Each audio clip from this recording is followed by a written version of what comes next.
Queridos irmãos, vamos abrir nossas Bíblias lá em Tiago.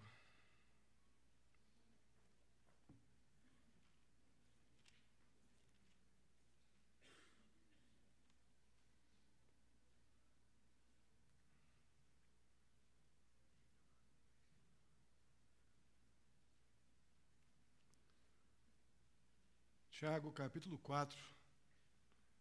Vamos ler os versos 4, 5 e 6. Tiago 4, versos 4, 5 e 6. Diz assim. Chegamos?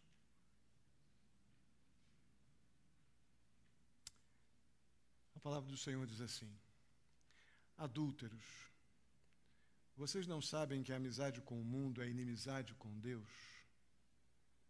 Quem quer ser amigo do mundo faz-se inimigo de Deus.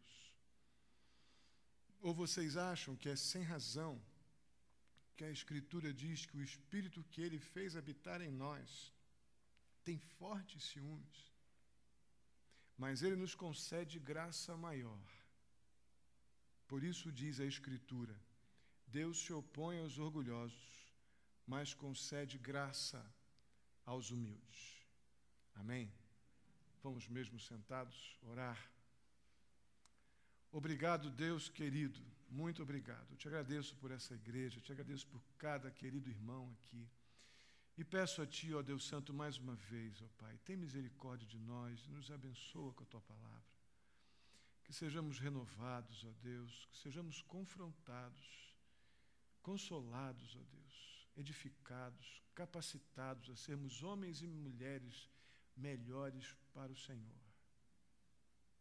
Assim eu te peço, ó Deus, muito agradecido, em nome de Jesus. Amém. Nós estamos na sequência, nós vamos continuar no capítulo 4, pelo menos mais umas 3 mensagens, acredito.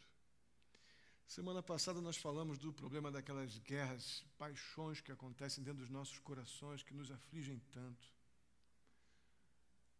Como lidar com isso, e nós vimos com riqueza de detalhes semana passada que toda essa inquietação da alma, ela vem de paixões, desejos que não se encontram com a vontade de Deus, por isso a gente acaba pedindo mal, e por pedir mal a gente não é atendido, e não sendo atendido, as paixões que guerreiam dentro de nós nos afligem cada vez mais, nos angustiam, roubando a nossa paz, a nossa alegria. Então, a grande proposta que vimos semana passada é, abraçados à graça de Deus, aprendermos a orar de acordo com a vontade de Deus, e para que essas paixões enganosas se aplaquem do nosso coração por termos expectativas corretas quanto à vontade de Deus para as nossas vidas. Aí Tiago continua falando para esses crentes que, na sua maioria, são judeus convertidos, que estão espalhados pelaquela região da Ásia Menor. Tiago está falando exclusivamente para esses judeus que têm ainda uma forte influência religiosa, ou de uma religiosidade meramente cerimonial, ritualística, e ele encoraja esses crentes a serem melhores, e não apenas religiosos. Antes de entrarmos em alguns detalhes aqui sobre o texto, eu quero lembrar algumas coisas com vocês, ou citar algumas coisas para vocês. No século passado, havia um pensador alemão, olha o alemão aí, um pensador alemão, um camarada influente, tem muitos livros de teologia escritos por ele, e ele afirmou que a igreja, para que a igreja fosse relevante, ou para que a igreja seja relevante, ela precisaria estar, no caso os líderes, estar com a Bíblia aberta numa mão, e numa das mãos, e na outra mão um jornal do dia, para que ela pudesse ter relevância. A ideia dele é que nós só seríamos, os líderes e as igrejas só seriam relevantes à medida que tivessem completamente atualizados com as questões do mundo em que vivia, para que pudesse então haver uma compreensão da cultura, uma adequação à cultura, enfim. Essa pregação ela foi muito ouvida, essa imposição dessa ideia foi muito ouvida por muitos, naqueles dias e acabou havendo, inclusive, uma grande secularização da igreja.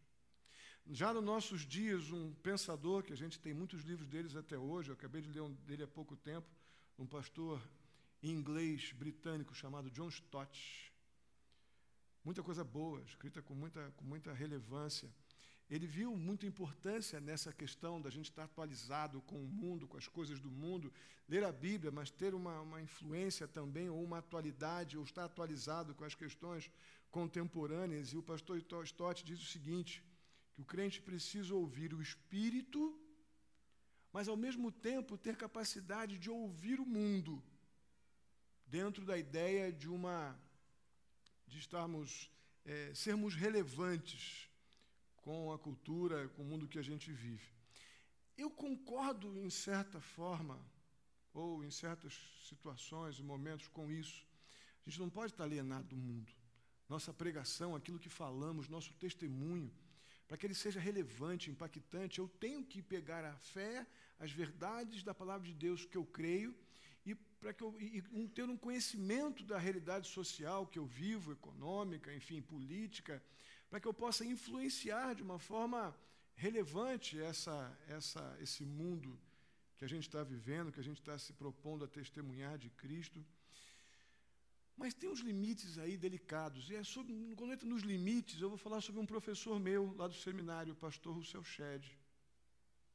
O pastor Rousseau Shedd, ele escreve num dos seus livros, conversando com 2 seminaristas, ele diz que certa vez esteve num ambiente onde 2 seminaristas seus estavam estudando, com livros sobre a mesa, e ele parou diante de um daqueles seminaristas e falou o seguinte: olha, rapaz, eu acho bom que vocês estejam estudando, com bastante leitura, mas cuidado com esse livro aí que você está sobre a sua mesa, que ele tem uma postura extremamente liberal. Muito cuidado com essa leitura. Aí o rapaz logo se levanta, o seminarista, e responde ao pastor Shedd, uma das respostas mais comuns que a gente tem hoje quando lida com essas coisas, sermos confrontados por estarmos buscando, então, todo tipo de conhecimento e tal. O rapaz respondeu assim: eu sei, pastor Shedd, eu estou lendo esse livro porque eu preciso conhecer tudo o que eles pensam. Foi essa a resposta desse seminarista para o pastor Shedd. Eu estou lendo porque eu preciso conhecer tudo o que eles estão pensando. E aí vem algumas questões. Será que nós precisamos realmente conhecer tudo? É preciso mesmo experimentar todo tipo de credo religioso para que eu possa saber qual é o certo? Será que realmente eu preciso experimentar todo tipo de dor para saber que dor é ruim? Que dor dói? Será que eu preciso experimentar drogas entorpecentes para saber que eles fazem mal ao meu corpo, à minha mente? Meus irmãos, com esse link, com essas colocações, quero que a gente volte para o nosso texto e reflita em algumas coisas.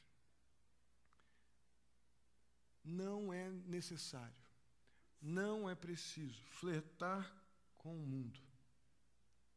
Não é preciso flertar com as coisas desse mundo. Sabe o que é flertar? Jovens, adolescentes, juniores, fiquem bem espertos.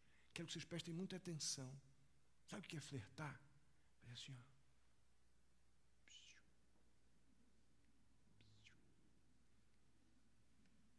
Aí finge que não está vendo nada, aí depois volta.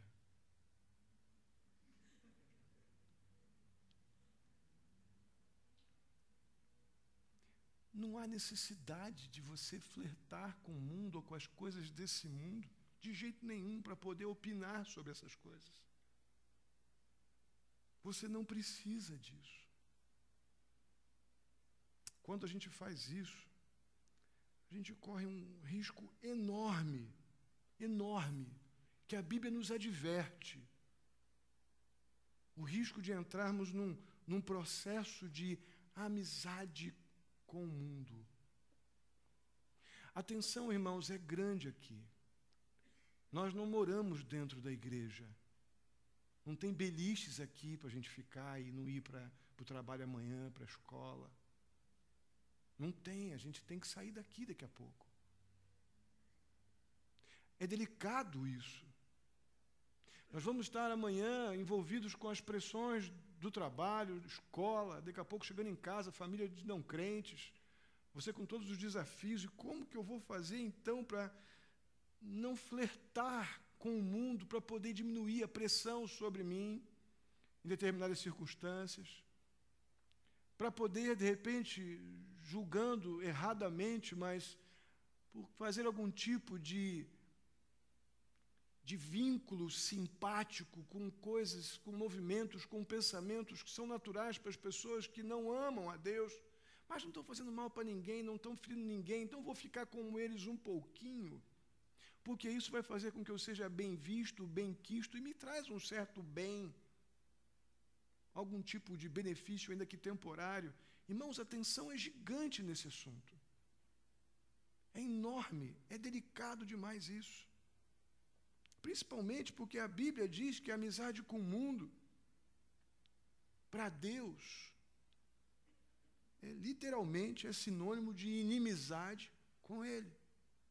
Como lidar com isso? Aí você pode pensar, não, pastor, eu não sou amigo do mundo. Eu sei que você ama Jesus. Se eu perguntar do mais novinho aqui ao mais velho, vocês vão dizer, eu amo a Jesus, pastor.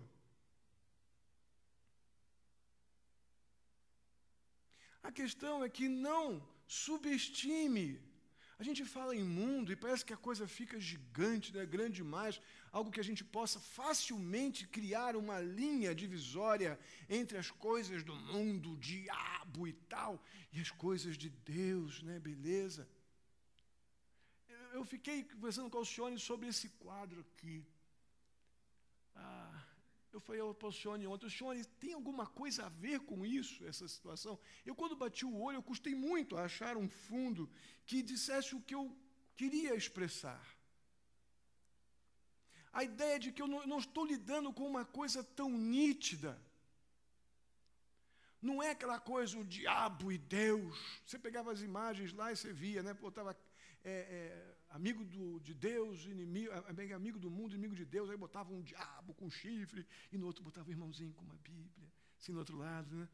Tão escancarada, irmão querido, esse vínculo, esse tipo de amizade não é escancarado. Ele é assim, ó. Oi. Oi. É assim. E você sabe o que essas piscadinhas fazem no decorrer do percurso? Elas fazem você se apaixonar por elas. Essas piscadinhas fazem você sonhar com elas. Essas piscadinhas fazem você se apaixonar por elas. A querer essas coisas. Que não podem ficar imediatamente explícitas, porque você é crente, você sabe que a amizade com o mundo te faz inimigo de Deus, e você é crente. Então você vai tentar administrar isso. E esse processo de sedução é que nos coloca a médio prazo numa profunda e trágica inimizade com Deus. O texto finalzinho do verso 4 diz assim: quem quer ser amigo do mundo faz-se inimigo de Deus. Queridos, nós sabemos que a palavra do Senhor, a Bíblia, apresenta como inimigo de Deus quem? Quem? O diabo. Sabemos disso. O inimigo de Deus na Bíblia é o diabo. Sendo então o diabo, lá em João 16:11, diz que o diabo ele é o príncipe desse mundo. É o, vamos dizer assim, que é o regente das coisas que pertencem a este mundo. Tudo que se opõe à santidade de Deus, vamos definir como coisas desse mundo, para ficar menos genérico esse negócio de mundo, né? Tudo que se opõe à santidade, que não revela a glória de Deus, vamos colocar como coisas desse mundo. Satanás é o regente disso. neste mundo. A Bíblia apresenta ele como o regente das coisas que se opõem à santidade do Deus que cremos que se revela a nós pela sua palavra. Amém?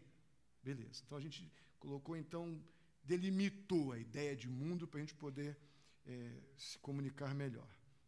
Então a gente vê o diabo, então, como príncipe desse mundo, nos traz uma preocupação, porque envolver-se afetivamente, emocionalmente, com essas coisas, com essas situações delicadas que o mundo nos promove ou nos induz a abraçar, nos leva inevitavelmente, a gente querendo ou não, a estar debaixo do governo espiritual desse mundo, regido pelo diabo.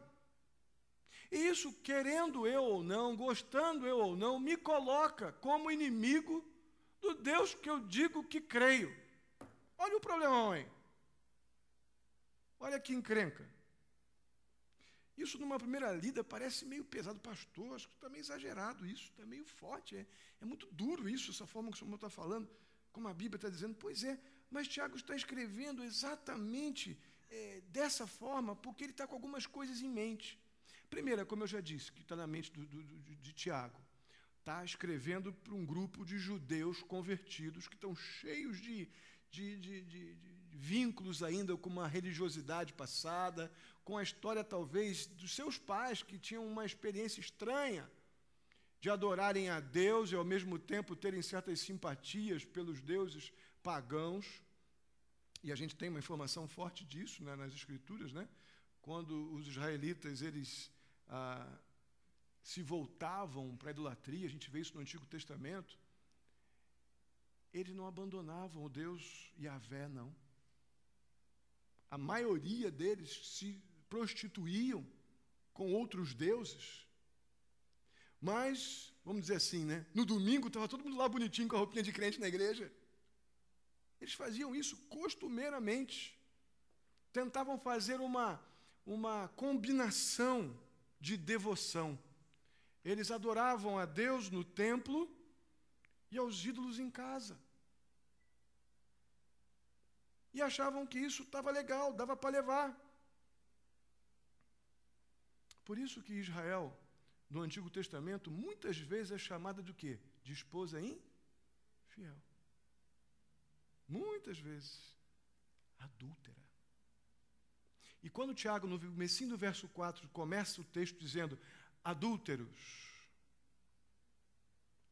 ele está falando, então, para esses judeus que têm toda uma experiência, talvez trazida lá do tempo da convivência com seus avós e seus pais, de adorar a Deus na igreja e a Baal em casa. E achar que está tudo bem. Achar que está tudo certo. A ideia é perigosa. Tento manter uma aparência, uma respeitabilidade lá no meu lar, com o meu marido, com a minha família.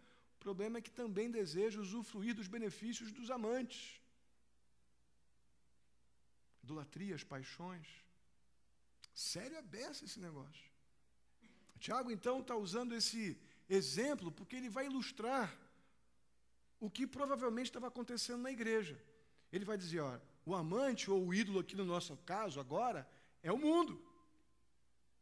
Na antiguidade, vocês adoravam a Deus na igreja e a Baal nas praças, nas casas. Aqui o amante, o ídolo, são as coisas, são os flertes, são esses vínculos, essa afetividade, essa proximidade, essa convivência amigável com o mundo que a Bíblia diz que está debaixo da regência do diabo. Seríssimo. Por isso, então, o texto fala sobre um profundo zelo, que é a expressão ciúme, da parte de Deus para com aqueles que têm o seu espírito. Deus não tem ciúme da pessoa. O texto não está dizendo isso. Deus tem ciúme. O ciúme ou o zelo de Deus é para com o espírito dele que está habitando a vida do crente. Ele diz que Deus tem, o texto nos diz, Ou vocês acham que é sem razão que a Escritura diz que o Espírito que Ele fez habitar em vocês ou em nós tem fortes ciúmes? Uma tradução boa, essa que tem no verso, aqui no rodapé da sua Bíblia NVI, diz lá que Deus tem fortes ciúmes pelo Espírito que Ele fez habitar em nós. Ou ainda, que o Espírito que Ele fez habitar em nós nos ama zelosamente. É uma boa tradução para entendermos que Deus, quando nos vê, uma vez crentes, com o Espírito que Ele nos deu, flertando com o mundo, Deus diz, olha, eu fico inquieto porque eu te dei o que você precisa para me amar com exclusividade. E você está dando piscadinha para o mundo como se o meu Espírito não fosse suficiente para você. Deus, então, extremamente incomodado, Ele expressa na linguagem de Tiago, tenho ciúme porque você não está me dando exclusividade, quando você tem exclusividade minha para com você. Queridos, buscar a amizade, essa ideia de convivência amistosa com o mundo, pacífica,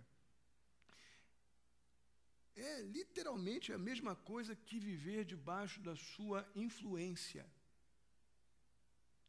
Viver debaixo da dependência desse mesmo mundo, ou seja, realidades que andam na contramão daquilo que honra e glorifica o Senhor. Esse tipo de namoro com o mundo, de flertezinho com o mundo, esse andar de mãos dadas, não é apenas perigoso, pode ser fatal, porque rapidamente nos leva à infidelidade espiritual, e a infidelidade espiritual nos leva à negação das coisas que nós já confessamos que cremos. Nos leva a negar a suficiência das Escrituras. A gente começa a ouvir coisas, falácias, frases, as fraseologias do mundo, tipo, não, você consegue, você tem que fazer as coisas, agora depender de Deus é muito cômodo. Você tem que fazer as coisas, lógico, irmãos, é claro que nós temos responsabilidade, mas ele segue a mesma linha de Eva. Quando a serpente disse para Eva, não, que isso? Você vai, contexto lá aquele contexto lá da árvore, como é que é? Deus não disse isso para você. Ela sabia tudo que Deus tinha dito. O mundo vai te proporcionar questionamentos das verdades que você crê à medida que você andar de mãos dadas com eles, ou com ele. Isso é inevitável, essa sequência ela é inevitável. Agora pensa comigo, nenhum marido, nenhuma esposa se contentaria com menos do que exclusividade total em seu relacionamento conjugal. Por que Deus que nos deu o seu Espírito, Deus que habita em nós, vai aceitar pacificamente que eu tenha um flerte com o outro? Por que Deus faria isso? Jamais Deus vai aceitar fidelidade dividida. Você fica um pouquinho com Deus e um pouquinho com o mundo, com as coisas que são convenientes e normais para o mundo. E é por conta dessa amizade, desse tipo de vínculo muito fraterno com o mundo, é que Deus pode perfeitamente nos considerar adúlteros. Tiago não estava dizendo isso para a igreja de graça. Essa linguagem é muito dura, é uma linguagem forte demais. Adúlteros. Vocês não sabem que a amizade com o mundo é inimizade com Deus? Eu creio mesmo que o povo de Deus, a Bíblia diz, né, que o povo de Deus é considerado como esposa para o Senhor. Eu quero ler um texto que fala sobre isso em Isaías 54, vou colocar aí no slide, versos 4 e 5. Olha a maneira como o Antigo Testamento lida com essa realidade de igreja ou de povo de Deus como esposa. É um contexto que eu não tenho tempo para entrar em detalhes, mas diz assim, não tenha medo, falando quanto a Israel, né? Não tenha medo, você não sofrerá vergonha, não tema o constrangimento, você não será humilhada, você esquecerá a vergonha da sua juventude, não se lembrará mais da humilhação de sua viuvez, pois o seu Criador é o seu marido. O Senhor dos Exércitos é o seu nome. O Santo de Israel é seu Redentor. Ele é chamado Deus de toda a terra. Olha como é que Deus vê o seu povo. Olha por que Deus nos permite ler essa afirmação tão dura quando a gente decide ter uma vida espiritual de flertes com uma outra realidade, com outro marido, com uma outra esposa. Esposa não, que nós somos a esposa, mas com outro marido, que seria o mundo. Deus nos vê na posição de adúlteros. Ele quer exclusividade. No Novo Testamento a gente vê que o povo de Deus, obviamente já no contexto da igreja, é sua noiva, esposa de Cristo. E o apóstolo Paulo, em 2 Coríntios, capítulo 11, verso 2, ele fala assim: o zelo que tenho por vocês é um zelo que vem de Deus. Eu os prometi a um único marido, Cristo, querendo apresentá-los a Ele como uma virgem pura. Irmãos, isso me chamou demais a atenção. Tudo bem, eu já entendi que Deus ele se apresenta a nós como o marido, Cristo como o marido, mas Deus, quando olha para a igreja, o seu povo redimido, lavado, perdoado pelo sangue de Jesus, uma vez atingidos pelo sangue de Jesus, somos tratados, ainda que pecadores, mas, repito, redimidos, como virgem pura. Como é que eu posso ser visto pelo Senhor como uma virgem pura e passando alguma proposta sedutora do mundo, eu vou e faço assim, ó? Onde é que está a pureza nisso? Vai o mundo com as suas oportunidades de vínculos e de convites empolgantes muitas vezes. Eu, como a virgem pura, a única coisa que me torna, que me põe nessa posição de dignidade é o sangue de Jesus. O sangue de Jesus, que se você já creu, entregou a sua vida ao Senhor Jesus, você foi lavado por esse sangue. E ainda que sejamos pecadores, esse sangue nos apresenta com esta dignidade diante de Deus, do marido. Aí eu vou e, passando as oportunidades ou as conveniências do mundo, eu vou e faço de levinho para que ninguém veja.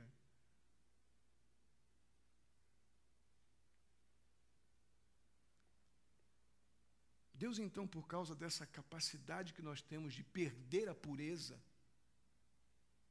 Deus, por causa dessa facilidade com que nós piscamos para o inimigo, Deus, por causa da passividade como nós nos deixamos atrair pelos convites sedutores de uma realidade que tem como regente o diabo, mesmo aqui dentro. Porque Tiago não está falando por de fora, ele está falando por de dentro. Deus, por causa dessa inclinação terrível que nós temos de nos apaixonar pelo que não é bom, a perder a pureza, a ter um tipo de amizade colorida com o mundo. Lembra aquela coisinha de colégio, quando era molecadinha deve saber. Não porque faça, mas porque sabe. Dá um beijinho aqui sem compromisso, dá um abracinho, dá um apertinho, ficar aqui, ficar ali, sem compromisso, só para dar uma ficada. Amizade colorida. Beijo e abraço sem compromisso. A gente critica tanto os jovens adolescentes porque tem o hábito ou manias aí, né, de ficar. A gente fica com o mundo, irmãos. A gente dá beijinhos atrás dos muros e atrás das árvores. E depois sai como se nada tivesse acontecido. Só que a semente da corrupção, a semente da impureza, o que rouba a pureza que nos é dada por Cristo Jesus, já está lá. Quando eu decido flertar com aquilo que é impuro. Por causa disso, então, o texto no verso 6, de forma extraordinária, faz uma colocação incrível. No comecinho do verso diz assim: por causa dessa capacidade que vocês têm, essa inclinação de flertar, de perder deliberadamente essa santidade que o meu filho deu a vocês com o sangue dele. Aí Deus vai e diz assim: mas eu concedo a vocês graça maior. Gente, isso aqui me fez ler um bocado essa semana, porque eu fiquei impressionado com as implicações que esse momento aqui nos traz. propósito de Tiago mencionar essa graça maior é exclusivo, ou seja, a ideia é encorajar os crentes a resistir a essa paixão sedutora, essa coisa dissimulada, mas que corrompe, tira a pureza que nos é dada através de Cristo Jesus. Esse tipo de graça, essa graça que tem esse qualificador, esse complemento, graça maior. Isso me intrigou. A gente sabe o que é graça, mas por que graça maior para esse fim? Irmãos, a gente precisa de Deus para resistir aos fortes desejos apaixonados do nosso coração. A gente precisa de Deus para resistir às consequências da piscada. Depois que dá as primeiras piscadas, dissimuladamente, uma raiz de desonestidade nasce dentro do coração. Uma perda de integridade começa a afetar as estruturas das suas convicções espirituais. A coisa é grave. Aí começa o conflito terrível com aquela realidade do Espírito de Deus que habita em nós, porque em Deus tem grande zelo. O Espírito entra em num contexto onde a fidelidade dividida vai roubando autoridade para resistir às inclinações apaixonadas e pecaminosas. Só para vocês terem uma ideia da extensão, da implicação do uso dessa expressão aqui, graça maior. Essa é a mesma expressão que foi usada lá no contexto de Maria, em Lucas capítulo 1, verso 28, quando Maria, então, foi avisada pelo anjo que ela conceberia o Filho de Deus.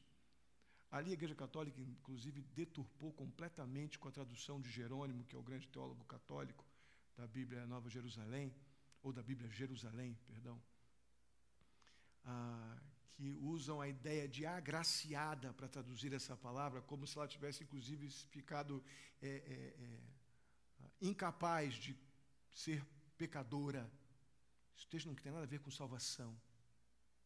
Esse texto tem a ver com capacitação.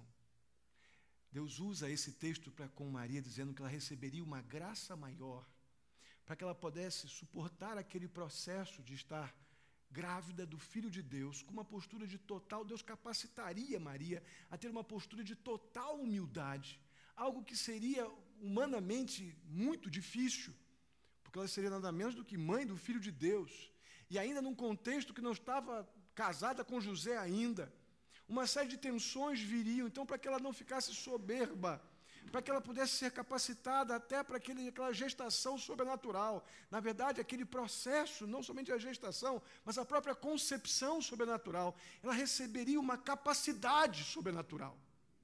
Aí você pega o peso dessa expressão usada para Maria, diante da grandeza do que essa mulher representa na história da igreja, aí você transfere para a mesma expressão que Tiago usa, para falar sobre graça maior que eu preciso para resistir ao fogo consumidor e destruidor do flerte, da amizade colorida, da convivência enganosa com o mundo. Deus diz que eu preciso de graça maior para não sucumbir. Percebem a dimensão disso? Como a gente minimiza. Não, é o mundo, mas já sou crente há 20 anos, sou crescido na igreja, sei tudo. A gente minimiza a convivência com o mundo dentro do contexto de tudo aquilo que se opõe à santidade de Deus. Toda proposta que rouba de mim comprometimento com o meu Deus, prioridade do meu Deus na minha vida, que me torna negligente com coisas que pertencem ao meu Deus. Eu vou criando vínculos com o mundo e vou me apaixonando por eles. E Deus que me ajude para fazer o que eu estou querendo fazer, porque se Ele não me ajudar, eu largo Ele. Gente, a gente precisa de graça maior para poder resistir a isso. A gente precisa de poder de Deus, uma capacitação sobrenatural, para não vender a nossa fé por 2 saquinhos de dinheiro. A coisa é muito séria, bastante séria.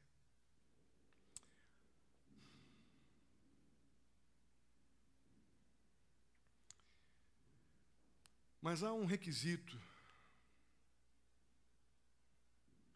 para que a gente possa experimentar dessa graça. O requisito vem na sequência do verso 6. Deus se opõe aos orgulhosos, mas concede graça aos humildes. Queridos irmãos, eu creio que a dádiva da graça capacitadora, essa graça que nos capacita, nos sustenta, oferecida por Deus para podermos resistir às consequências do flerte, esse vínculo de amizade com o mundo, ela só pode ser recebida pela pessoa que está realmente disposta a admitir a sua necessidade dela. Não tem coisa mais difícil do que você querer aconselhar uma pessoa que não quer ser aconselhada. É praticamente impossível. Da mesma forma, uma pessoa não tem como dispor dessa graça, essa graça maior, sem entender que precisa dela. O que nos coloca na contramão do usufruto dessa bênção especial capacitadora de Deus, para não vermos a nossa fé sendo destruída por causa de beijinhos e flertes atrás das árvores com o mundo, é o orgulho de achar que eu consigo, eu posso ir lá e nada acontece, eu posso ficar com ele e vou sair lá, você vai ver, eu vou lá, vou fazer as coisas que tenho que fazer lá com eles, vou embora, nada vai me acontecer. Vou falar do jeito deles, vou fazer as coisas que são normais para eles, e depois vou para a igreja, dar meu aleluia, meu glória a Deus lá, porque eu sou crente. Eu creio que essa pessoa está desqualificada para o desfrute dessa graça maior. Porque a Bíblia diz que o autossuficiente, o orgulhoso, Deus resiste. Deus se opõe. Eu creio que o outro lado da moeda, da postura orgulhosa, ou melhor, o outro lado dessa moeda da humildade, de você ter uma postura, a humildade no sentido de eu preciso, a humildade no sentido de que eu sozinho não tenho capacidade, eu tenho, na verdade, a humildade vai nos fazer reconhecer o nosso potencial de ser seduzido. Essa postura humilde, ela está diretamente ligada ao entendimento de que, por mais que eu seja crente, eu amo a Jesus, reconhecimento da minha fragilidade e reconhecimento da necessidade de Deus para poder resistir, porque neste ponto aqui, se tocar, eu tenho todo o potencial para cair. O contrário dessa postura humilde aqui é a postura orgulhosa. A postura orgulhosa, ela traz abraçada nela, então, a soberba, a autossuficiência. Isso é grave, porque eu creio que um dos maiores prejuízos que a pessoa pode ter na vida cristã é ter o Deus que pode todas as coisas resistindo a você. Eu acho que talvez não tenha maior desprazer na vida espiritual do que você desejar as coisas, saber que Deus é todo poderoso para te dar tudo o que Ele quiser, para te capacitar, te ensinar, te suprir, enfim, te dar a alegria da vida eterna, da salvação, do perdão de pecados, e você não sentir esse prazer porque Deus resiste ao soberbo. Deus resiste o orgulhoso, autossuficiente. Duro, mas real. Eu creio que o espírito soberbo, egoísta, é o oposto de tudo que Deus quer de nós. Está na contramão.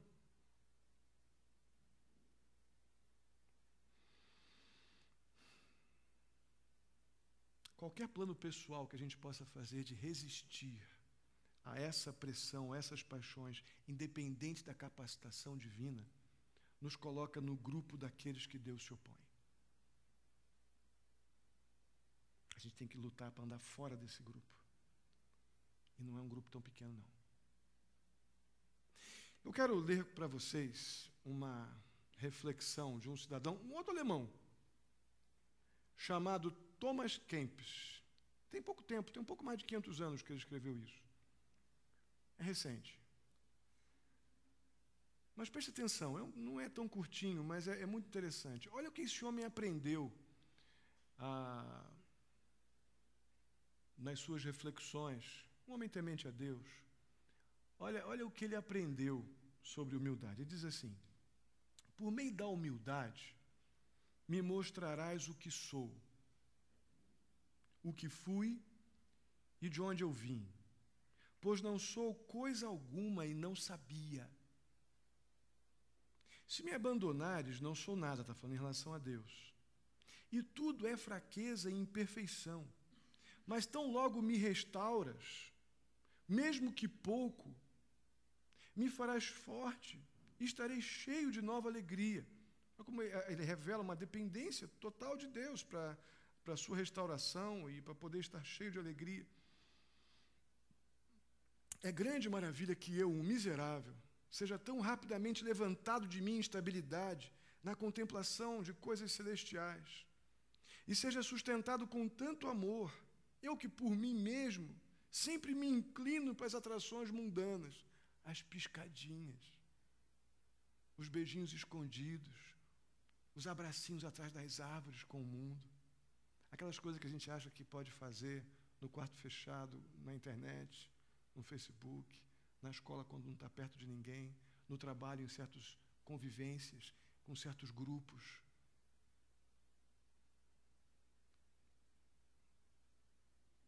Isso, essa capacidade de me trazer de volta, ele está dizendo, o Thomas Kempis, isso é obra do teu amor ao Senhor. Teu amor que vai adiante de mim e me ajuda em todas as minhas necessidades. E me protege carinhosamente de todos os males e perigos nos quais me encontro diariamente propenso a tropeçar.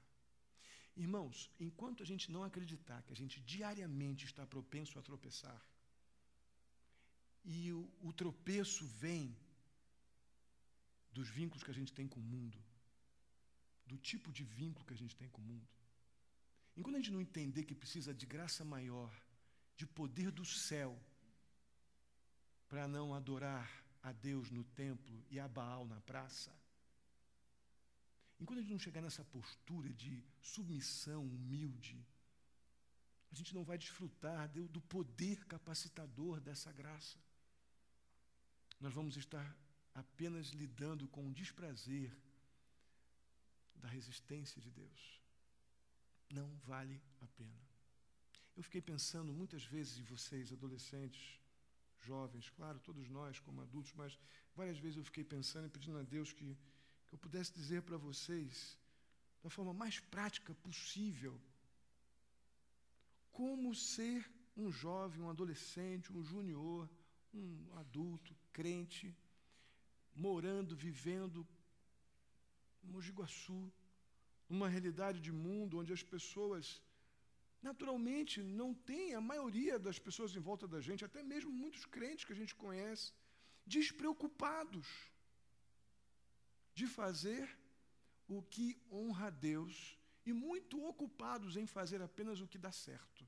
Você já percebeu? Um monte de igrejas evangélicas, infelizmente, estão assim. Ah, dá certo, vou fazer. Enche, vou fazer. Todo mundo gosta, é legal, estão fazendo lá na igreja, eu vou fazer. Mas peraí, a pergunta não é essa. A pergunta não é se dá certo na perspectiva de certo e errado do mundo. A pergunta é, o que eu vou fazer, de fato, projeta a glória para o meu Senhor? Revela que o Senhor Jesus Cristo mora em mim, habita em mim aquilo que eu vou fazer? Concordar ou criar vínculos de dependência com padrões morais do mundo aponta a minha vida para a glória de Deus, revela o Deus que me salvou?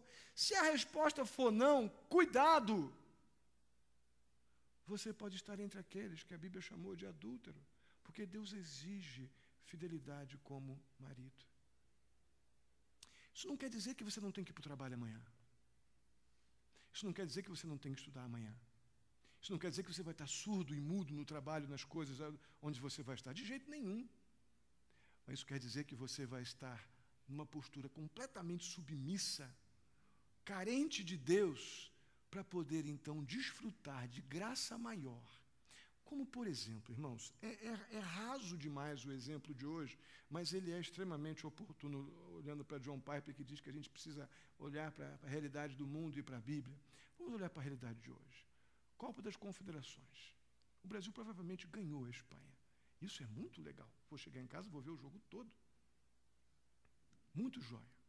A questão é, até que ponto isso corrompe esse desejo, que é legítimo, é legal, eu gosto de ver um bom jogo. Vocês sabem disso. Quantos não foram lá para casa para a gente ver jogo? Até que ponto o meu desejo de participar de uma coisa que muito normal para o mundo, neste momento, que se fosse um outro horário nós estaríamos lá. Até que ponto esse desejo de estar com este momento é maior do que o desejo que eu preciso ter de estar aqui inteiro. Esse é um exemplo banal diante do problemão de amanhã, quando o patrão te exigir alguma coisa para você fazer, que você sabe que vai na contramão da vontade do teu Deus. E você talvez tenha que dizer, para que Deus seja honrado, você vai dizer não para o seu patrão, talvez correndo o risco de perder o emprego. Ou no Facebook, aquela pessoa que te procura, adolescente, e diz que você é legal, que você é lindo, que você é linda, que você quer isso, quer aquilo. Aí você vai seduzido por uma proposta de alguém que você nunca viu. Aí você põe uma foto lá, meio sedutora, meio assim. Deu um beijinho, piscou o olho, ainda deu um abracinho atrás da árvore ainda. O que você quer? Você quer que isso te aproxime de Deus como? De que maneira que Deus vai ser honrado nisso? Se eu pisco o olho, se eu resolvo andar de mãozinha dada, ter uma amizade colorida com os valores desse mundo, o seu coração vai estar sendo minado por baixo. E daqui a pouco, quando você menos esperar, desmorona. Então a gente tem que dizer, chega para isso. A gente vai orar. E dizer, Senhor, eu vou para o trabalho amanhã, eu vou para a escola, eu vou fazer as coisas que eu tenho que fazer, mas tudo que se colocar entre eu e o Senhor, nos meus projetos de estudo, de trabalho, enfim, desejos, sonhos, aquilo que se colocar entre eu e o Senhor, eu vou tratar como idolatria. Eu vou tratar como proposta do mundo e não vou piscar, não vou dar mão, não vou dar beijinho, nem atrás do muro, nem atrás da árvore, em lugar nenhum. Eu vou trabalhar, eu vou correr atrás, mas para te honrar. E de jeito nenhum, se propostas que o mundo me faça para que eu seja bem-sucedido, coloca o Senhor em outro lugar que não seja o primeiro da minha vida, eu preciso de graça maior, porque eu vou querer essa proposta. Eu vou querer ganhar dinheiro, eu vou querer ficar bem, eu vou querer ser visto, bem aceito pelos meus amigos, meus colegas. Eu preciso de graça maior. Eu não tenho coragem nem poder, sozinho, Senhor, para dizer não para isso. Eu sou muito mais inclinado a dar um beijinho atrás do muro do que dizer não, eu não vou. Eu preciso de graça maior para te honrar com as minhas escolhas, com as minhas decisões.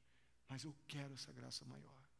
Humildemente a gente se dobrar diante de Deus e pedir, Senhor, eu preciso dessa graça maior, eu não quero estar no grupo dos soberbos que o Senhor resiste. Aí a gente vai fazer diferença. Amém? Vamos ficar de pé? Vamos orar.